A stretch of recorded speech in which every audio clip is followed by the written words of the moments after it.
website too, and I'm going to have it in a document typed out for you too, so you can take a look at that. All right, so first standard, explain how the Homestead Act and the Transcontinental Railroad impacted the settlement of the West. So if you recall, the Homestead Act, it gave away free land, essentially, to settlers who were willing to move west and farm and improve the land for 5 to 7 years. Now, if you recall, when they moved out there, that life on the Great Plains was very difficult.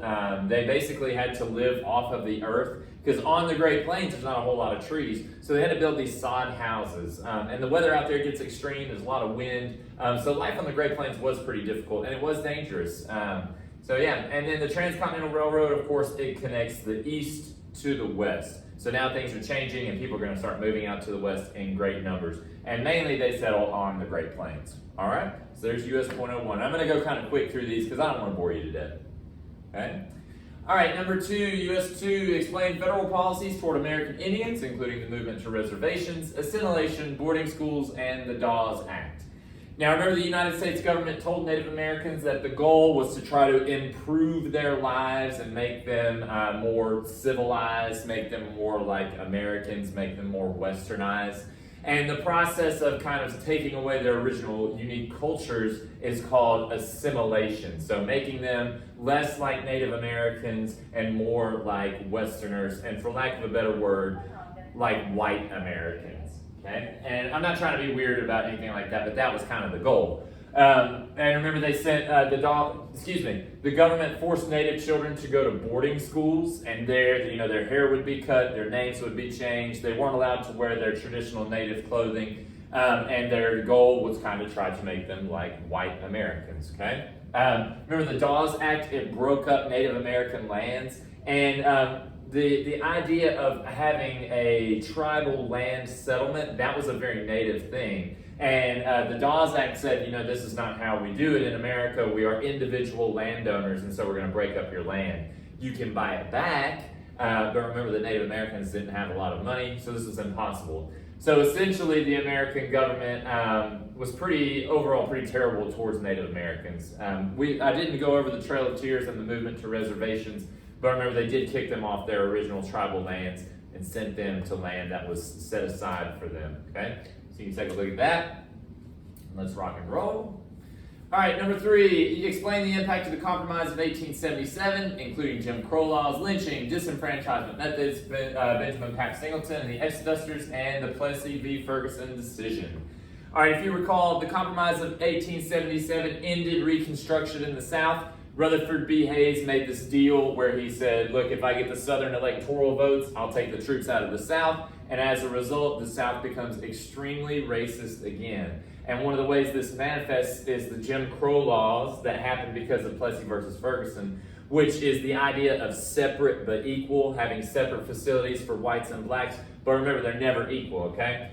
This leads to a massive amount of racism, and it even goes as far as bad as lynching. Lynching is killing someone because of their race, usually. And disenfranchisement means taking away the right to vote, okay? And because of this, a lot of African Americans wanted to leave the South. And there was a guy from Tennessee, his name is Benjamin Pap Singleton, and he led African Americans to Kansas, and out there they formed their own settlements, just full African American settlements in Kansas, where they could take care of themselves and they wouldn't have to worry about anybody coming to bother them, okay? So that's very, very good that happened. It sucks that this happened, but it's very good that this part happened, okay?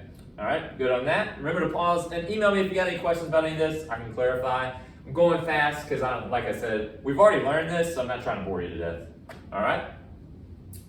All right, Gilded Age politics and economics, including political machines, scandals, civil service reform, and the difference between these 3 groups. All right? So if you recall, political machines, they controlled the politics in a lot of different ways. So I'll just give you the example of Boss Tweed. So remember, the way Boss Tweed worked is that he was a political figure, and he would make deals with people like construction people, and they would work on these big projects like building new courthouses.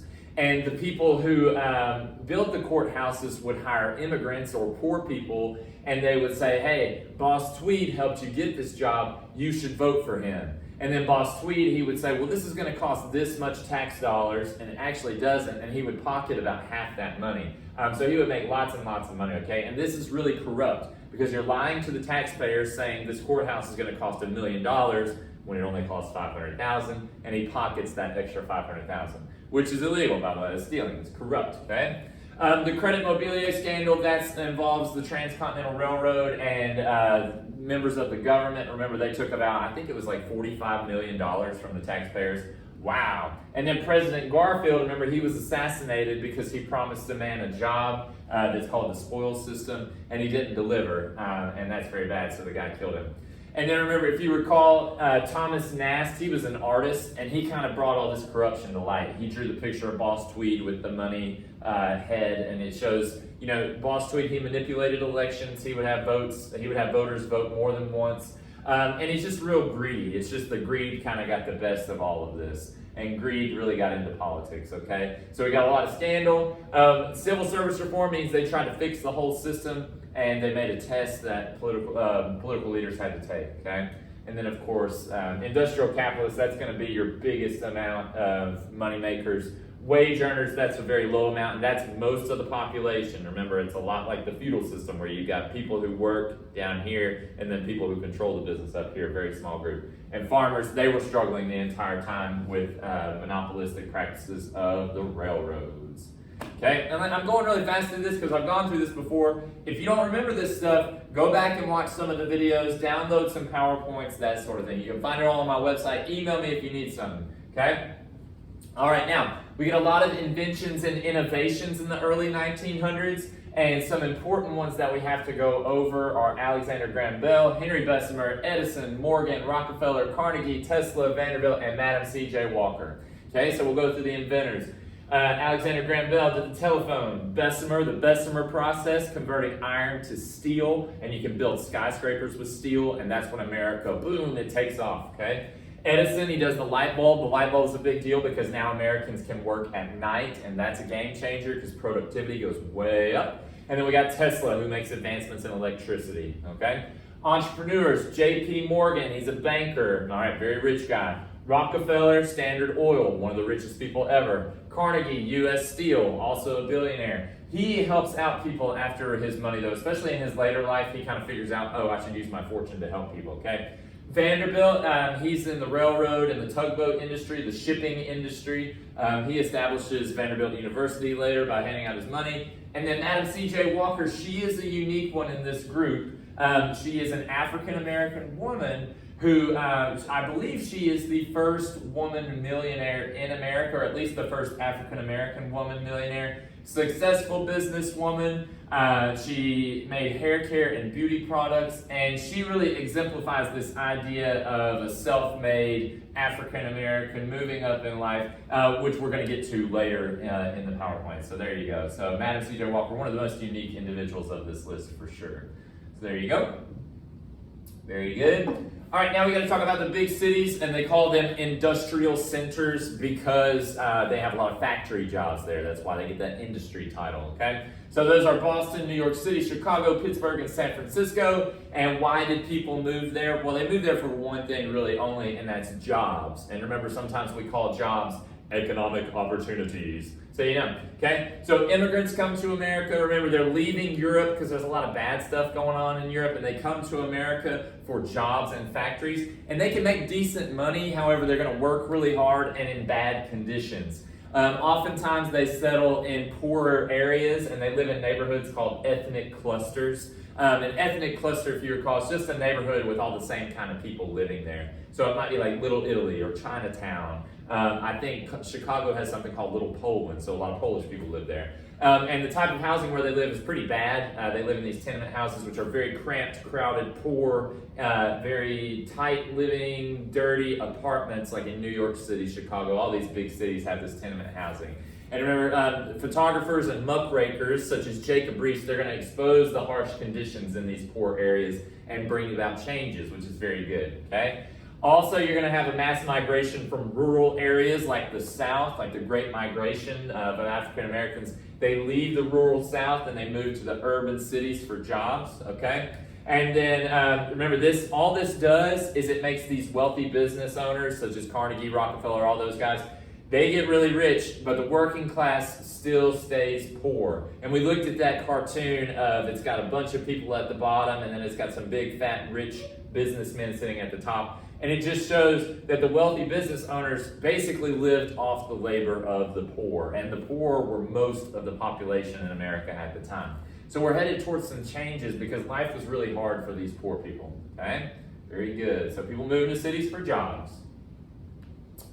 All right, so now we get to more immigrants, and we get old and new immigrants. Remember, old immigrants, they're from Northern and Western Europe. New immigrants, Southern and Eastern Europe. The assimilation process, they had to come through Angel and Ellis Island. Push and pull factors. Push factors are bad things that push people to leave. Pull factors are good things like jobs that pull people in. Ethnic clusters we just went over. Adams and Reese, talk about them in just a second. And all this stuff we'll talk about now. So immigration, like we said, it causes a lot of overcrowding. So they live in bad conditions and they work like 6 days a week. And remember, these muckrakers, these progressives who want to make changes, they start to work with this. So we get Jacob Reese, who helps out by taking photographs, and he puts it in a book called How the Other Half Lives. Okay, and this really shocks people. And immigrants back in the day, then they could visit places called settlement houses, such as Jane Addams' Hull House. And there they could find clothing, a meal. She might give them a bus ticket. She might teach them how to speak English. They could even get medical care at these places. So people were helping these poor, overcrowded immigrant cities, but it was a tough time still, okay?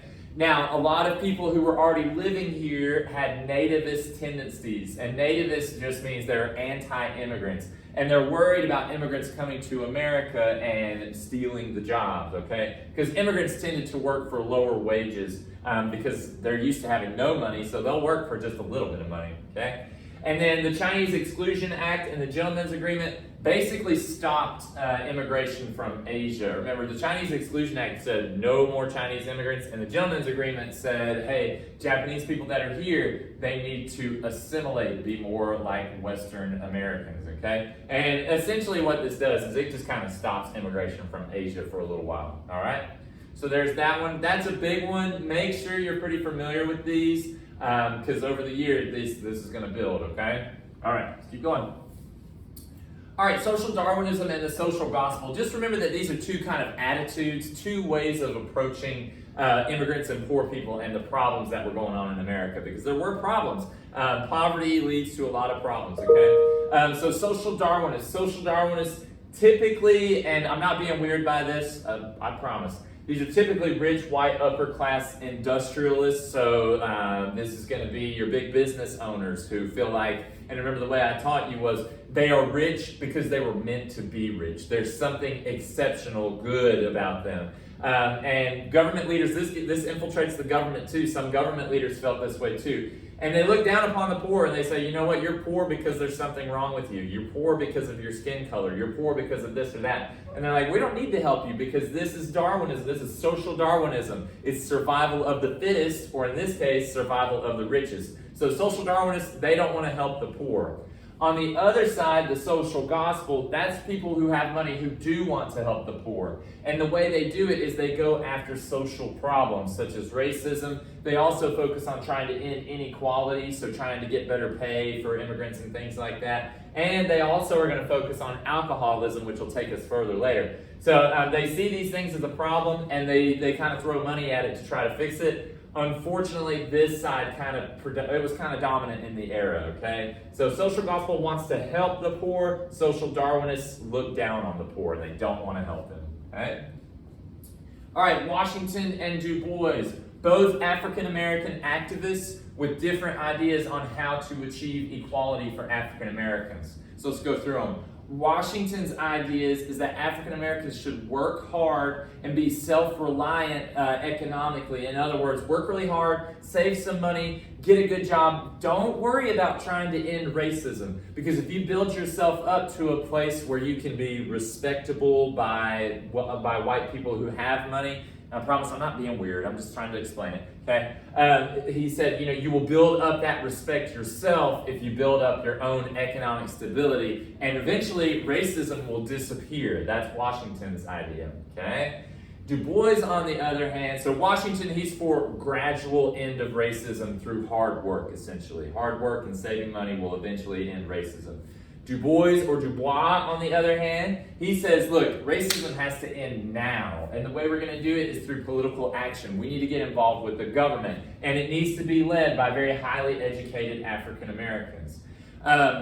Unfortunately, both of these philosophies, they kind of go head to head. And so these two guys actually didn't get along that well. But they're both good philosophies, and I think both we've seen work in different ways. But this one is one that people tended to focus on more back then, okay? Because it was obvious that racism wasn't going to end immediately. But it's a great idea regardless. And Du Bois, he's a great leader. He goes on to help found the NAACP, the National Association for the Advancement of Colored People, which is a legal organization who fights for civil rights and does class action lawsuits and things like that to help out African Americans who need help achieving more equality. So both very good leaders here, okay? All right, so now we got to talk about the Granger movement and populism and talk about farmers and the railroads. If you recall, the Granger movement essentially represented farmers who were struggling with the high shipping costs of the railroads. Remember, the railroads were kind of just charging whatever because they said, look, how are you going to get your crops to the east? Well, you got to send it on the railroads. It's really the best way, and it's really the only way, so we're going to charge you whatever we want. And the farmers are like, look, we're not doing that good anyway. We can't pay this. So the Granger movement becomes a political movement that fights the monopolistic power of the railroads. And they get things passed like the Sherman Antitrust Act, which goes after part of the railroads.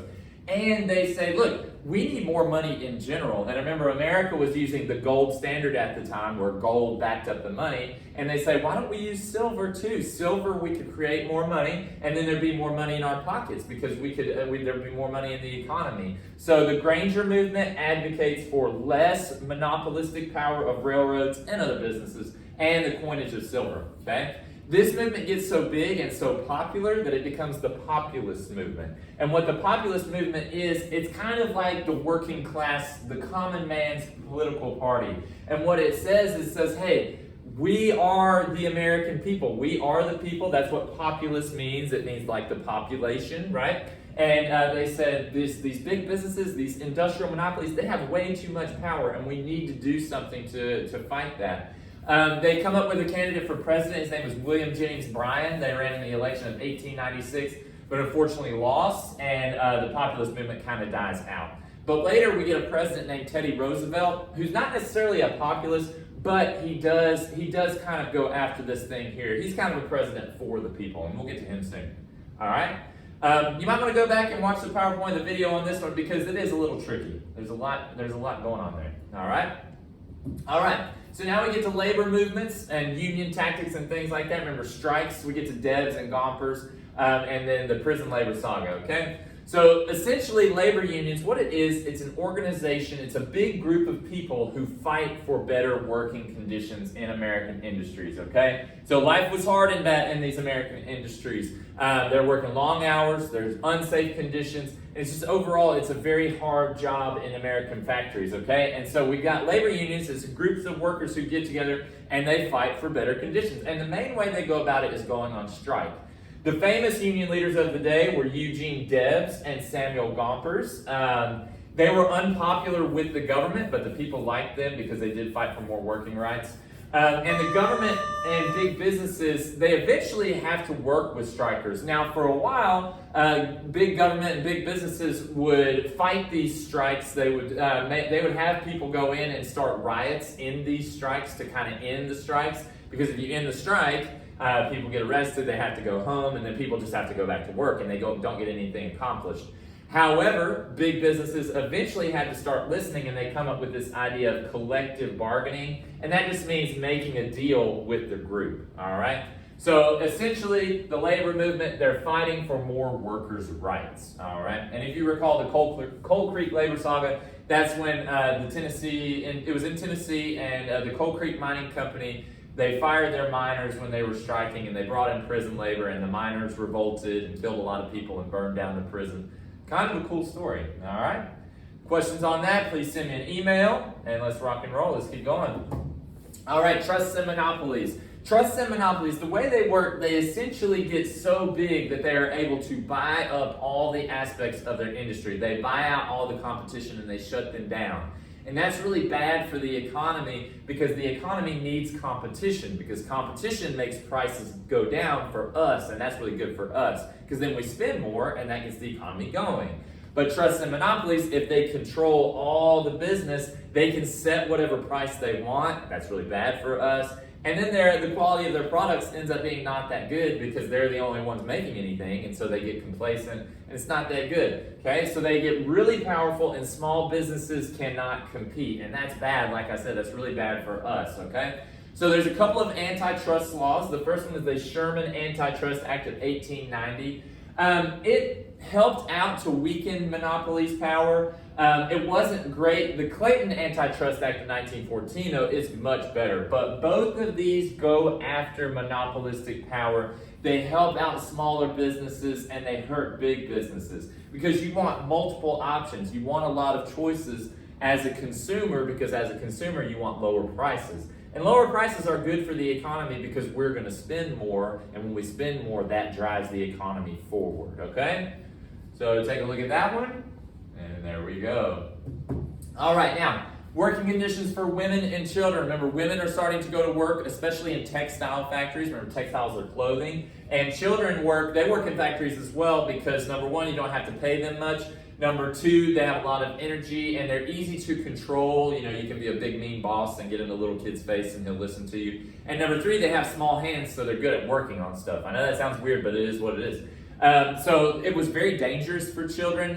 They missed out on going to school. And there's a group of people, you know, the progressives, and we're getting to them. The progressives, they fight this. They say, hey, this is really bad that these women are going to work for 6 days a week, 14 hours a day. And it's really dangerous for our kids to be going to work. It's hard on their bodies working 6 days a week, 14 hours a day, and they need to be in school and doing other things, being kids, essentially, okay? So progressives start to fight the bad working conditions, especially for children, all right? Cool. US.1-27, muckrakers and progressive idealists. Remember, muckrakers, they focus on bringing out the bad stuff on the kind of the dark side of our government and our economy. And so what they do is they focus on ending corruption and the corrupt influence of industry in our government. Because remember, the government was oftentimes accepting money from big businesses. So you get two important muckrakers. Upton Sinclair, remember he wrote The Jungle, which went after the meat industry, which was very, very, very good that he wrote this because it exposed the meat industry, which was disgusting. They got the Pure Food and Drug Act and the Meat Inspection Act passed. Then you got Ida Tarbell, who goes after Standard Oil, and she focused on just how corrupt their monopolistic power was. She showed how much power they had, and it was really bad. They were paying off the government in a lot of ways, really bad. Then you get these progressive idealists. These are people who have forward-thinking ideas. So you got a few of these. They're Robert Lafayette or Lafayette, Teddy Roosevelt, and Lincoln Steffens. And what they do is they focus on writing pieces and bringing people's attention to focusing on more democracy. They want citizens to participate in government. They're saying, hey, people, y'all have power, but you've got to take that power back. You need to get out and vote. You need to end corrupt practices. You need to get people like Boss Tweed out of office, all right? So, muckrakers, expose the problems. Progressive idealists, show people how to deal with them, all right? Okay, so progressive movement politically. So we get the initiative, referendum, and recall. All of these things, 16th, 17th, and 18th, they all give citizens a larger voice in government. So the progressive era, the political side of the progressive era is all about expanding democracy. All right? We could go through each one. It would take a little bit. So if you want to, you can go back and watch some of this. But again, it's all mainly about just expanding citizens' voice in government. Okay? All right, now we get to Teddy Roosevelt and his presidency here at home in America. And he does some really good stuff for Americans here at home. He's got the square deal. And what the square deal is, it's 3 C's. Remember the 3 C's. And the way he goes after it, the 3 C's are control of corporations. So he's trying to help out the consumer. He's trying to help out you and me by trust busting. Because when you bust up the trust, you can have better competition among businesses, which means we're going to be able to spend more money, and things are better in that situation when you don't have these big corporations. Secondly is consumer protection, so he gets the Pure Food and Drug Act. In other words, you've got to have the ingredients listed on your food and your medicines. And the Meat Inspection Act, somebody's got to go look at the meat plants and say, hey, y'all are following the rules. And then the conservation, which eventually leads to the national parks. So Teddy Roosevelt, square deal, great thing for American people, and you can take a look at it and see all the things that we've done, that he did. Okay? Rocking and rolling, moving right along. All right, so now we get to President Woodrow Wilson. Woodrow Wilson is also a good president for the American people, and what he does is he's got a plan. It's called the New Freedom. And what his plan is to give more economic opportunity, aka more money, and to help out the economy to all Americans. He wants all Americans to be able to move up in life financially, okay? And so he does something called the Federal Reserve Act, and what it does is it just makes a true American banking system. It establishes the Fed, which controls our money. They created a modern currency, so the dollar bills that you see in your pocket. So the Federal Reserve Act and the New Freedom, these are Wilson's ideas to help out Americans economically. Because when Americans are doing well economically, that tends to do well socially. It permeates throughout all of society when Americans are doing well in their wallets. Okay? So there you go. Moving right along. All right, now we get to women's suffrage, which is very, very good. Women's suffrage, remember, it means the right to vote. All right. Now, women go to work in the early 1900s, and especially during World War I. Remember, they're working in factories and they're filling in the jobs that men left empty. So when they go to work, they realize, hey, if we're being productive, we need to have the right to vote. We deserve equal treatment. So they fight for the right to vote in the early 1900s, and they fought for various social causes. Some of these important women were Carrie Chapman Catt, Ann Dallas Dudley, and Alice Paul. And one of the big social causes that they fought for was anti-alcohol. We're going to get to that in just a second, okay? So women got the right to vote in 1920, and they were influential in the passage of prohibition laws. Women tended to be anti-alcohol. And the main reason, and this is just history, is that these men would come home. Alcohol was a big problem in America during this time period. There was something like, I think it was like one bar for every 300 people, which I think is something like 50% more than it is nowadays. There was a huge number of bars in America, and alcohol was a major, major problem. Men would go to work all day at the factories, and after work, they would go out and get drunk, and then they'd come home and beat their wives. And so women are like, look, this alcohol, it's tearing up America, it's tearing apart our families, it's really bad. So women are a big deal in the passage of prohibition laws, and the right to vote was given to women, especially because of Tennessee. Tennessee was the final state to cast the majority vote, making us the perfect 36. They had to have 36 out of 48 states pass it, and Tennessee is the perfect 36, is what it's known as. So very good. So women's right to vote is excellent. Good job, ladies. Very good. All right. Now we're switching gears just a little bit, and we're going to focus on America's role on the world stage and imperialism, which imperialism means it's one country tries to take over or influence other countries. So America, what we've learned about so far in that era, America was focusing on making money at home and getting better at home. Now they've done that, and now they're going to expand, okay? And imperialists, those are people who want to go take over or expand to other countries and other places. There's really one big reason why, and it's money, okay? And they want access to new markets. In other words, they want to sell stuff in other places and raw materials. And those are just resources that you can turn into goods and then sell them, okay? So it's all really about money, but remember, they kind of covered this up by saying, oh, well, America is the best country. We are the exception. We are better than everyone because we're Christian and we're democratic. And so we're going to go around the world and spread democracy. But what it boils down to really is that these imperialists, they just wanted to make some more money by accessing new markets like China and getting access to raw materials in places like Cuba and Hawaii. And we're going to get to those in just a second. Now, yellow journalism, the media plays a part in this. What yellow journalism is it's news that publishes really exaggerated stories. The stories are kind of true, but not really. But the point is to get the American public to read this and then support these policies. So like with the Spanish-American War, they published all this bad stuff about Spain, like the USS Maine being blown up by the Spanish. We don't actually know if that happened. We don't know who blew up the USS Maine. But they publish this with yellow journalism, and it makes it all exciting, and it paints the Spanish as very bad. And so now the public is like, well, we need to go to war, and we need to expand, and we need to do this, this, and this, and this, because yellow journalism gets people really excited. Okay? Moving right along. All right. So there are people who are against this, and of course there are people who are for this, and we kind of already talked about them. There's a couple of words for them. Interventionists, aka imperialists, same thing. The main reason they want to expand or build an American empire is to have access to new markets and resources, like I said, but they cover it up by saying we're spreading democracy. Now, anti-imperialists, non-interventionists, same thing. They said, America, we are a democracy, right? And in a democracy, the people have the power, right? And if you go and take over another country, that's not a democracy. You are not extending the rights of democracy to other people. You're not giving them the independence that they want to be a democracy, okay? And they believe, if we go and take over other places, it's gonna invite some conflict. We might have to fight people in order to take over other places. And this is exactly what happens when the United States takes over the Philippines. After the Spanish-American War, remember the Filipino people fought back, and America had to kill over 1 million Filipino people to end the Filipino insurrection, which is really, really terrible that this happened, especially because then we waited just until 1936 and just gave them their independence, and we just kind of left them out to dry because then they didn't know how to rule themselves. It's kind of so imperialism. It's kind of got a bad taste in history's mouth. Okay, so let's move right along. So more on imperialism.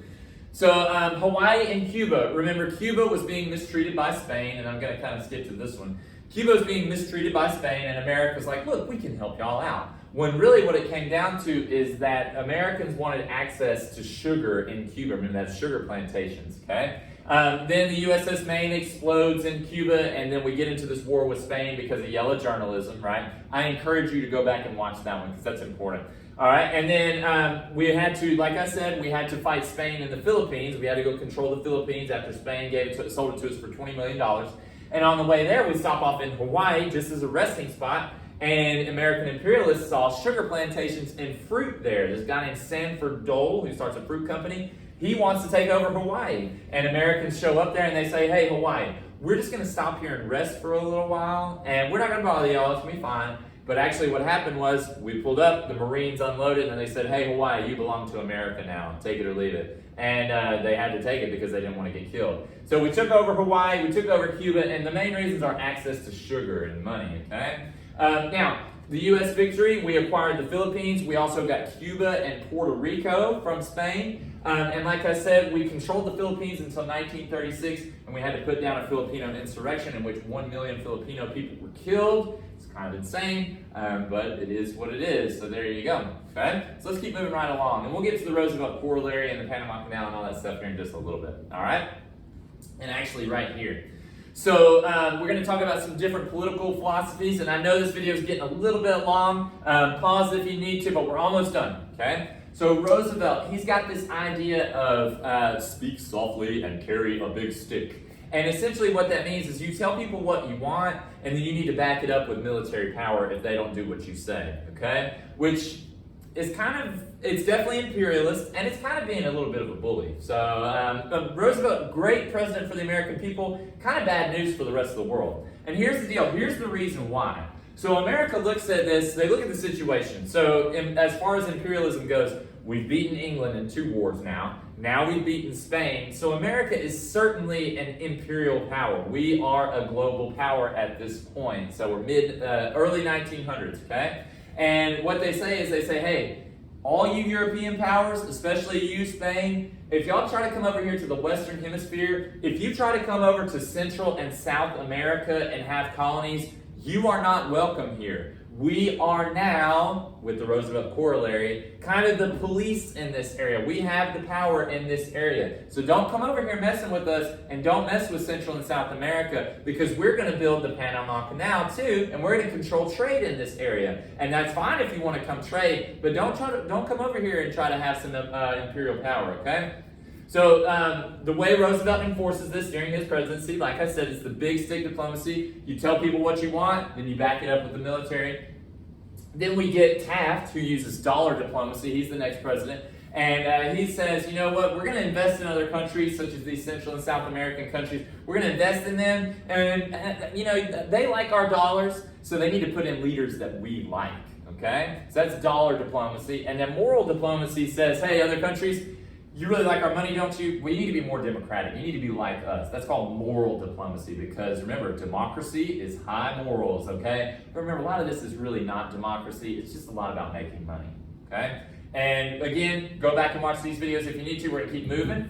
All right, the causes of World War I. And we just finished this topic just a couple weeks ago, so hopefully it's fresh in your mind. Remember the causes of the war. Militarism, building up the military. Alliances, there's a bunch of complex friendships in Europe. Nationalism, it's having a lot of pride in your country and getting offended when people insult you. Imperialism, we just talked about that, taking over other countries. And then the Archduke Franz Ferdinand, who was building an empire in Eastern Europe, gets assassinated, and boom, all of this stuff kicks in. The alliances kick in. All these countries have to jump in together with their strong militaries, and they're all defending their national pride, and they're all defending their new land holdings, okay? And the U.S. at first is like, hey, we don't want any part of this, okay? Y'all are over there in Europe doing your thing. We're over here. We got lots of money. We're making tons of money, all right? We're making money at home. We're making money off Hawaii. We're making money off Cuba. It's a great time to be an American. So we are going to stay out of the war for a while because we want to protect our money. And war is expensive. Also, remember, we were making money by sending supplies to the allies like England, France, and Russia. We're sending them supplies the whole time and selling it to them, making lots of money. And so that's going to get us involved in the war in a way. So we'll get there. All right. Now, so why does America get involved? Well, at first, we stayed out, remember, because we're protecting our money. We don't want to get involved. But remember, Germany was starting to get wild with their submarines. They said, hey, we know that supplies are being sent on all the ships, like the Lusitania secretly had supplies in the bottom of it. And so they start to use submarines, and they said, hey, if you're traveling through this area, the North Sea and the North Atlantic, we're blowing you up because this is a war zone, okay? So this is called unrestricted submarine warfare. It's where German U-boats go after any boats that are traveling through the war zone, okay? Then Germany gets extra wild, and they send Mexico a letter. It's called the Zimmerman Telegram. Super important. They send Mexico a letter, and they said, hey, Mexico, you want to be friends with us if America gets in the war? If America gets in the war, why don't you attack America for us? We're going to send you some money. We're going to send you some weapons. And when you win, we're going to return the land to you. Okay? And the U.S. looks at these two things. They look at the submarine warfare, and they're like, not yet, not yet, not yet. And then they get the Zimmerman telegram, and they're like, okay, Germany is a threat to America now. We've got to go to war. Now, America wants to always look like the good guy, remember, in this time, and they say, hey, you know what, we're going over to Europe because we need to defend democracy. And not only that, they want to protect global trade. They want this part to end because they're losing money every time a ship sinks. Okay, so they want to protect global trade and defend democracy. So America gets involved because these U-boats are getting wild, subs are getting wild, and the Zimmerman telegram, Germany's being aggressive. It's an aggressive act of war. All right? Almost done. So trench warfare is the highlight of World War I. It is the way the war was fought. Because remember, it's a medieval style war where you're trying to fight face to face, but the problem is you've got really good weapons now. So you got to dig a big hole, and you got to stay down in that hole and then take turns shooting at each other. It's a really difficult war. It's a really dirty war. It's really bad. Over 10 million people are killed. World War I is terrible. There are some highlights of it, though, that you're supposed to know. The first one is the Harlem Hellfighters. They were all African-American infantry group. They spent more days in combat, 191 days in combat, more than any other Americans. And unfortunately, they didn't really get any awards from this. Herbert Hoover, he was head of the American Food Administration, and what they did is they sent food to Europe during the war. John J. Pershing, very, very important. He's a general in the American Army. And what he does is he trained American soldiers, and they called themselves the American Expeditionary Force. And they helped win the war. They sent Americans to help out England and France, and basically the reinforcements and the good training of these guys, they helped win the war. It's fantastic. And then we get an important Tennessean, Alvin C. York, from Pall Mall, Tennessee. And when he gets to the war, at first he's anti-war. He is a pacifist. He is a conscientious objector. And when he gets over there, he realizes, hey, I got to do my job. And at one particular battle, he ends up killing 25 Germans by himself. And then he and a couple other guys captured 132 Germans. So he won the Medal of Honor. So Alvin C. York wins the Medal of Honor for his actions. He's a Tennessean, for his actions in World War I. Okay? All right, dos más, 2 more. So now we got to talk about the war on the home front. And here's the thing. Women have to step up, and they're going to work in munitions factories. That's working on bombs, guns, all those things. And they fill in jobs that men left empty, which is really cool, like firefighters, policemen, things like that. African Americans, they see this and they say, hey, I'm being sent over to fight for freedom, but here I don't have that many rights. So African Americans say, hey, we need to start fighting for more rights. We're going to fight for more equality, which is really good, okay? Then we get something called volunteer rationing, and that's just where Americans tend to try to save food, and they come up with 2 new ideas: meatless Tuesday, so don't eat meat on Tuesday; wheatless Wednesday, don't eat wheat on Wednesday, so no bread. And they also planted victory gardens, so they're not going to the grocery store as much, and then the government can send that extra food over to Europe and help win the war. And it actually does work. Food wins wars. Interesting.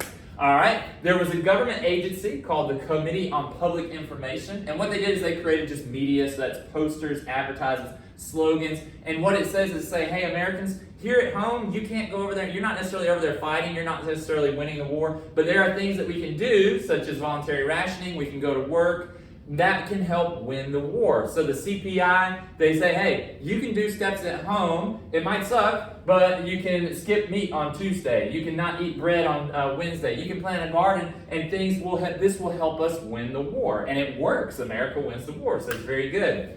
One group you need to know, conscientious objectors. Those are people who are anti-war, whether it's for religious or moral reasons.